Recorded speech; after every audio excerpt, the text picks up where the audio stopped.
Primera lectura del libro de la sabiduría. Supliqué y me fue dada la prudencia. Invoqué y vino a mí el espíritu de sabiduría. La preferí a cetros y tronos.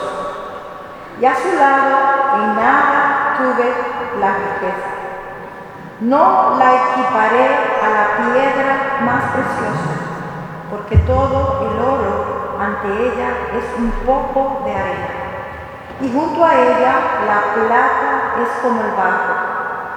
La quise más que a la salud y a la belleza, y la preferí a la misma luz, porque su resplandor no tiene ocaso. Con ella me vinieron todos los bienes juntos. Tiene en sus manos riqueza incontables. Palabra de Dios. Te alabamos, Señor.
Segunda lectura.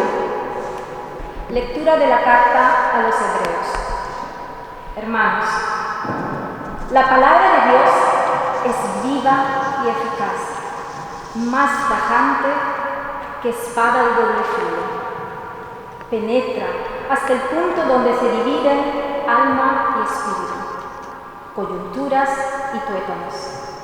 Juzga los deseos e intenciones del corazón. Nada se le oculta.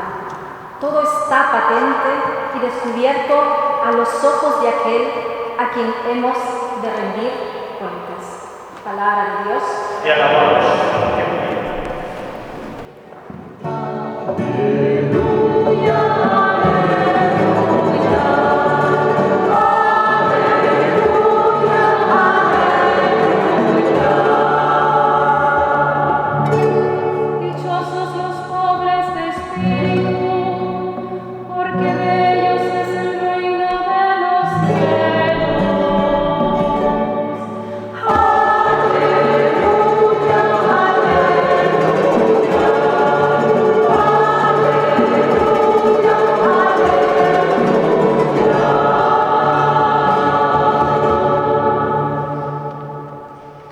Señor. Esté con vosotros. Lectura del Santo Evangelio de Jesucristo según San Marcos. En aquel tiempo Cuando salía Jesús al camino, se le acercó uno corriendo, se arrodilló ante él y le preguntó: «Maestro bueno, ¿qué haré para heredar la vida eterna?». Jesús le contestó: «¿Por qué me llamas bueno? No hay nadie bueno más que Dios. Ya saben los mandamientos: no matarás, no cometerás adulterio, no robarás, no darás falso testimonio, no estafarás, honra a tu padre y a tu madre». Él replicó: «Maestro, todo eso lo he cumplido desde mi juventud». Jesús se quedó mirándolo, lo amó y le dijo: «Una cosa te falta. Anda, vende lo que tienes, dáselo a los pobres, así tendrás un tesoro en el cielo, y luego ven y sígueme». A estas palabras él frunció el ceño y se marchó triste porque era muy rico. Jesús, mirando alrededor, dijo a sus discípulos: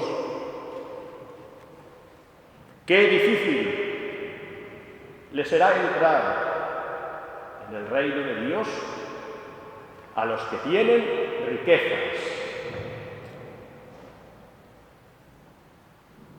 Los discípulos se quedaron sorprendidos de estas palabras. Pero Jesús añadió: «Hijos, qué difícil es entrar en el reino de Dios. Más fácil le es a un camello pasar por el ojo de una aguja que a un rico entrar en el reino de Dios». Ellos se espantaron y comentaron: «Entonces, ¿quién puede salvarse?». Jesús se les quedó mirando y les dijo: «Es imposible para los hombres, no para Dios. Dios lo puede todo». Pedro se puso a decirle: «Ya ves que nosotros lo hemos dejado todo y te hemos seguido». Jesús dijo: «En verdad os digo que no hay nadie que haya dejado casa, o hermanos o hermanas, o madre o padre, o hijos o tierras, por mí y por el Evangelio, que no reciba ahora en este tiempo 100 veces más casas y hermanos y hermanas y madres e hijos y tierras, con persecuciones, y en la edad futura vida eterna». Palabra de Dios, te alabamos, Señor.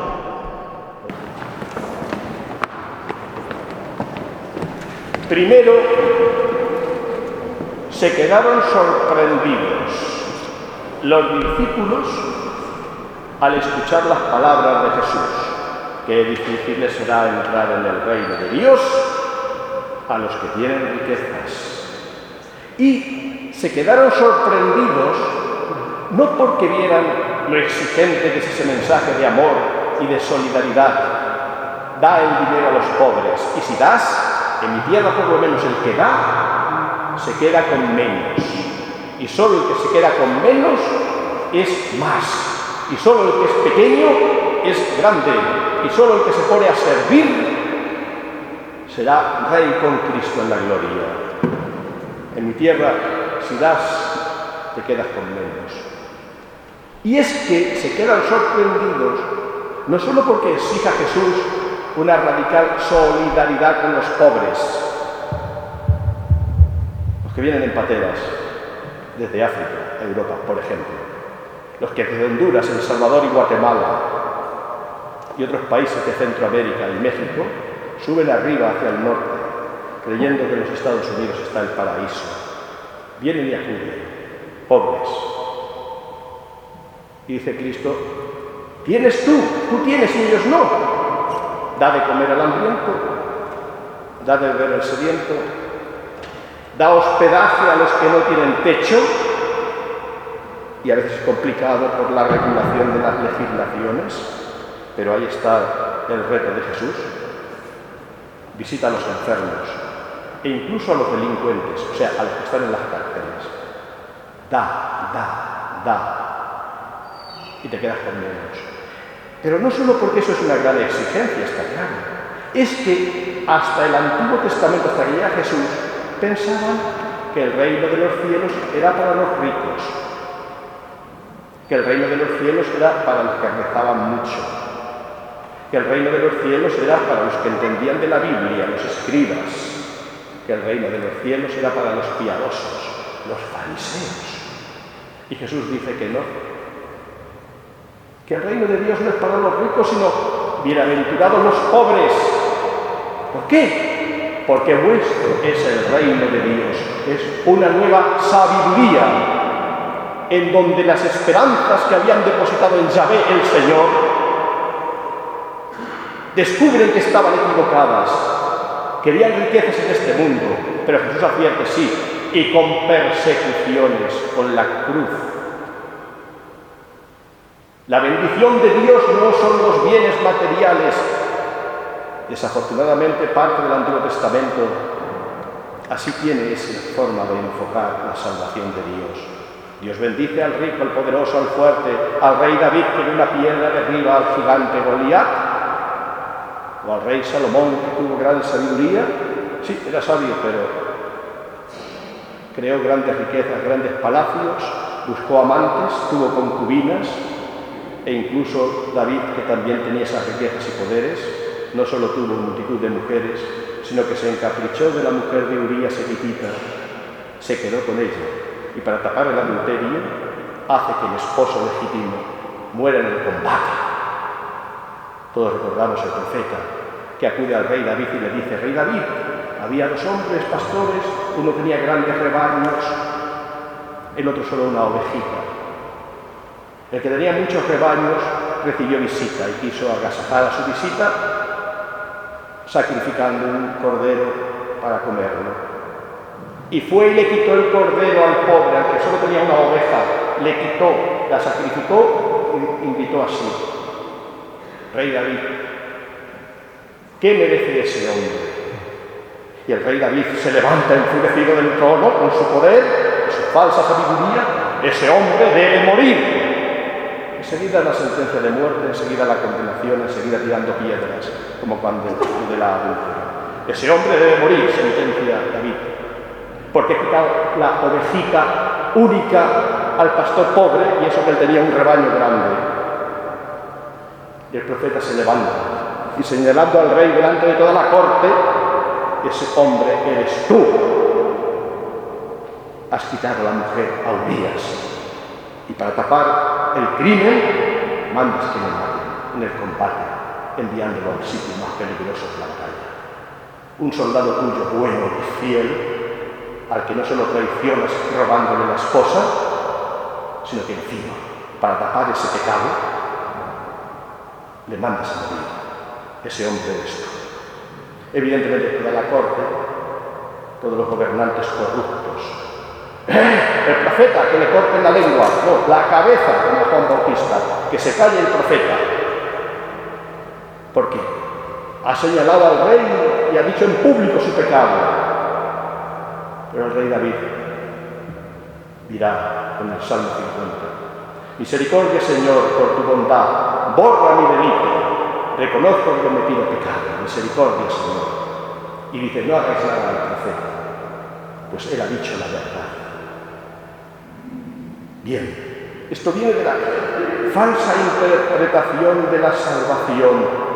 Esa tierra prometida por el Señor a Abraham: sal de tu tierra y de tu familia, que yo te daré una tierra que emana leche y miel, y haré de ti un gran pueblo. Pierdes a tu familia, pierdes a tu tierra, pero yo te llevaré a una tierra poderosa, rica en miel, en leche, y haré de ti un gran pueblo. Y pensaron que así era, y que eso se debía construir como David derribando a Goliat con una piedra, y así siguen equivocadamente intentando derribar al otro para edificar ellos y echando fuera de los territorios que supuestamente Dios les hubiera dado. Hay que saber reinterpretar la promesa hecha a Abraham desde una perspectiva espiritual, pues los cielos nuevos y la tierra nueva, según explica el Apocalipsis, que Abraham va a recibir, no es desde el desde el río Jordán hasta el mar Mediterráneo, no. Evidente e históricamente así fue en un primer momento, pero Cristo, cuando responda a Pilato: tú eres rey, sí, pero mi reino no es de este mundo, aclara que el reino de Dios, que la tierra prometida, que las riquezas que Dios quiere dar a los que mantienen la fidelidad a Él, no es un territorio concreto sobre la faz de la tierra que se consigue con la lucha y con la guerra. 3000 años. Es necesario iluminar bien la palabra de Dios para no convertirla en una piedra que tiramos al otro o a otro país y declarar guerras, desafortunadamente, con un fundamento bíblico mal entendido. Y Jesús dirá: no es la tierra en este mundo, sino el cielo, la gloria. Por eso, a los ricos que se agarran a los bienes materiales de este mundo pensando esta es la salvación de Dios, qué difícil les será entrar en el reino de los pobres, de los humildes, de los que lloran, de los que son perseguidos y de los que trabajan por la paz, aunque les maten. Por eso no solo se quedaron sorprendidos cuando Jesús vuelve a incidir en el mismo asunto, después de decir que difícil les será entrar en el reino de Dios a los que tienen riquezas. Jesús añade: hijos, qué difícil es entrar en el reino de Dios. Más fácil es a un camello pasar por el ojo de una aguja que a un rico entrar en el reino de Dios. Y riqueza no es solo dinero, cuenta corriente, coche grande, no, también riqueza puede ser la belleza. Yo mi belleza, me cuido, me adorno, o mi inteligencia, tengo el título tal o el título cual, o X, es decir, la riqueza es en un sentido muy amplio. Todo aquello en lo que nos subimos para estar por encima de otros y presumir y humillar con soberbia y orgullo. Qué difícil será entrar así, en esa perspectiva, en el reino de Dios. Por eso en la primera lectura, libro de la sabiduría, supliqué y me fue concedida la prudencia que le faltó al rey David, que subido a la azotea de su casa, miró donde no debía, vio lo que no era conveniente y se encaprichó como un niño de un caramelo, con trágicas consecuencias para una mujer y para la esposa de esa mujer que murió. Supliqué y me fue dada la prudencia. Ojalá Dios me conceda a mí y a ti, si quieres, esa prudencia. Andar prudentemente. Invoqué, recé al Señor y vino a mí el espíritu de sabiduría. Y preferí esa sabiduría de Dios antes que el oro, antes que la plata. Todas las riquezas de la tierra son barro. Barro, Lutero dijo, el dinero es el excremento del diablo. Quise la sabiduría de Dios más que a la salud y la belleza. A veces un hombre puede buscar deporte para tener salud. Una señora puede buscar decorar la cara, el pelo, para tener belleza. Pues dice la sabiduría de Dios, esa salud que tú tienes con tanto deporte, o esa belleza que tú tienes con la cirugía estética o una peluca, no es nada, es basura, es barro. Peor todavía, como decimos el miércoles de ceniza, acuérdate de dónde vienes, acuérdate que eres barro,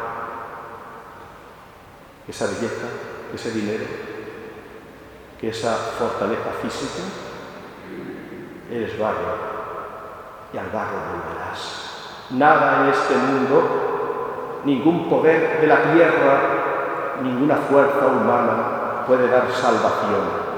Solo viene de Dios. Y esa es la sabiduría que el Evangelio de hoy nos enseña a pedir y recibiéndola, a vivir consecuentemente. Es dura la palabra, así decía la segunda lectura a los hebreos. La palabra de Dios es viva y eficaz, más tajante que espada de doble filo, una espada de doble filo corta y corta como un bisturí. Y es necesario que el bisturí corte cuando hay un tumor cancerígeno para evitar metástasis, que arranque lo malo.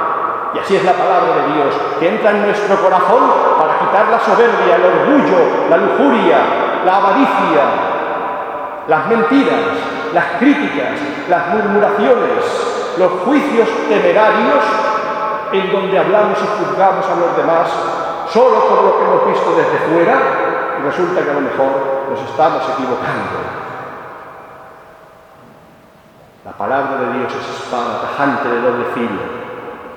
Cuando volváis a pasar por la catedral, espero que pasemos frecuentemente. En la entrada está el Paradís Portal. Después de la primera puerta de la calle adentro hay un portal y luego la entrada ya directamente al interior de la catedral. En medio de esa entrada hay una columna y sobre la columna el apóstol San Pablo, que es la catedral de San Pablo. Y tiene en una mano la Biblia, la palabra de Dios, y en la otra una espada de 2 metros de grande. No es una espada material y física para cortar el cuello a los pecadores, no, que la Inquisición ya pasó. Y las torres de la Lambert y Kirche jamás, nunca más. No, es una espada metafórica, simbólica. Igual que la Biblia tiene la palabra de Dios, esa espada es la palabra de Dios, que es tajante como un bisturí, penetra hasta el punto donde se dividen alma y espíritu, coyunturas y tuétanos, juzga los deseos e intenciones de tu corazón, de mi corazón. Esa palabra no se le oculta nada, todo está patente y descubierto a los ojos de aquel a quien hemos de rendir cuentas. Pero dejemos el juicio a Dios. Solo Él conoce de verdad lo que hay en el corazón de cada uno. Y ciertamente si esa palabra de Dios la escuchamos con fe auténtica, duele, porque esa palabra de Dios es como un espejo que nos hace reconocer la maldad que hay en nuestra vida. La imagen y semejanza de Dios con la que nos ha creado al principio, está manchada. Y el espejo nos hace ver qué manchado está nuestro rostro y sobre todo qué manchado está nuestro corazón. Y por eso la palabra de Dios duele, como duele el bisturí del cirujano. Normalmente lo hacen con anestesia menor. La palabra de Dios duele, pero duele no para humillarte, no para hacerte daño, no para criticar con juicios temerarios, no. Duele porque quiere sanar, curar. Debemos preguntarnos, ¿y nuestras palabras? Sobre todo cuando hablamos de los demás, de si hicieron bien o hicieron mal, de si cumplieron los mandamientos o no los han cumplido. Cuando hablemos de esas cosas,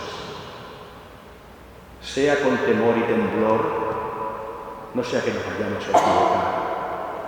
Que Dios te dé sabiduría, hemos rezado y pedido, porque a veces podemos tener un gran corazón, pero a veces la cabeza como que no funciona bien, El padre Juan Carlos Muzupapa, sacerdote argentino que estuvo aquí antes que yo llegase, sufrió mucho por palabras, críticas, murmuraciones, sobre todo que él y el anterior, el padre Alberdi, los dos muy buenos, a los dos conocí y a los dos quiero, pero, sin embargo, los dos, por sí mismos y por palabras de otros, del lado A y del lado B, cuánto sufrieron.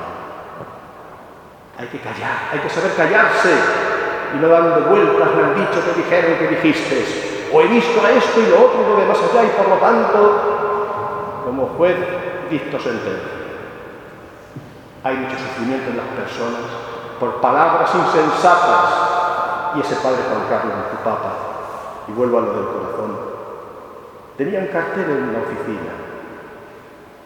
Antes de abrir la boca,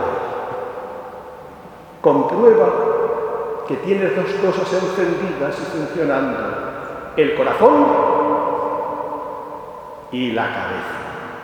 Porque como solo tengas una de las dos, aunque de manera diferente, el lío que vas a formar, el daño que vas a hacer es muy grande. No basta decir, es que tengo muy buen corazón, sí, ya lo sabemos. Todos tenemos más o menos un corazón. Pero a veces la cabeza, como un computer lleno de virus que ya no funciona, un computer muy antiguo que ya se bloquea, o lo que es peor, un computer al que le quitas la corriente eléctrica, deja de funcionar. Y si vamos solo con el corazón, daremos tropezones, haremos daño. Que la sabiduría del Señor esté en tu corazón, sí, y también que la sabiduría del Señor esté en tu mente, para que Él te inspire palabras buenas, adecuadas. Y si ves que tu hermano peca, díselo directamente a él, con calma, con cariño, no para machacarlo, díselo. Luego Jesús explica a dos testigos y luego a la comunidad. Cuidado, eso hay que saber entenderlo. Es aplicable a un monasterio de monjes que tiene una vida comunitaria, pero en la vida actual social extensa no se puede aplicar literalmente porque no funciona. La corrección fraterna es necesaria, pero para que sea auténtica no basta solo que sea corrección del mal, debe ser fraterna. Fraterna con el corazón y fraterna con la mente.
La hoja que los niños tienen de catequesis también es para los padres.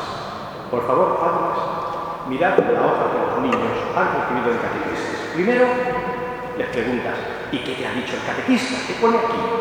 A ver hasta dónde. Evidentemente los pequeñitos, poco, los grandes, mucho, todo. Y después de ver lo que el niño sabe, tú como adulto ves qué significa y se lo vuelves a explicar. De esta forma el niño en casa ve que la misa, el Evangelio, tienen importancia, porque miramos la hoja, repasamos el catequesis en casa.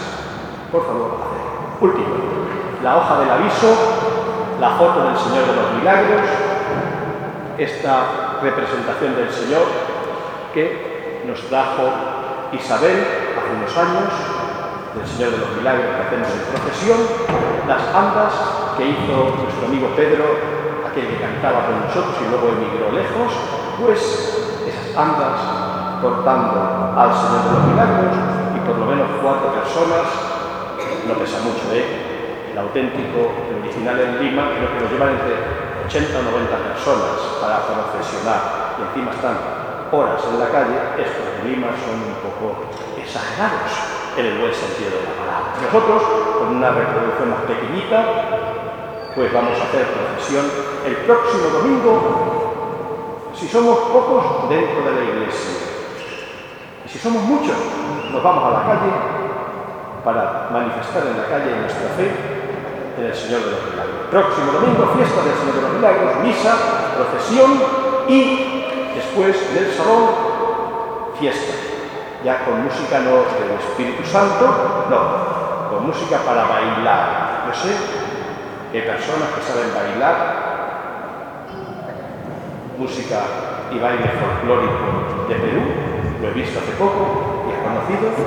Ojalá alguien venga a misa el domingo próximo con el traje típico de Perú y luego en el salón podamos bailar, contemplar esas danzas y música.